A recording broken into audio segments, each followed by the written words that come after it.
اعوذ باللہ من الشیطان الرجیم بسم اللہ الرحمن الرحیم۔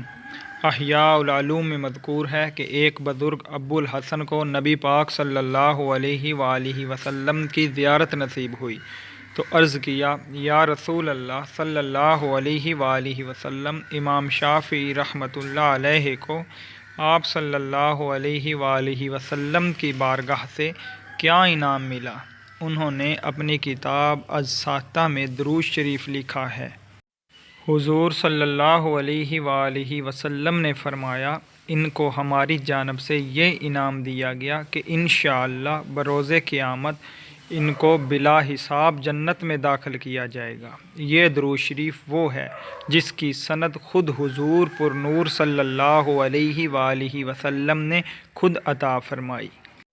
اللہم صلی علی محمد کلما ذکرہ الذاکرون وکلما غفل عن ذکرہ الغافلون۔ اے اللہ، سیدنا محمد صلی اللہ علیہ وآلہ وسلم پر تمام ذکر کرنے والوں کے ذکر جتنا اور ذکر سے غافل رہنے والوں کے برابر درود بھیج۔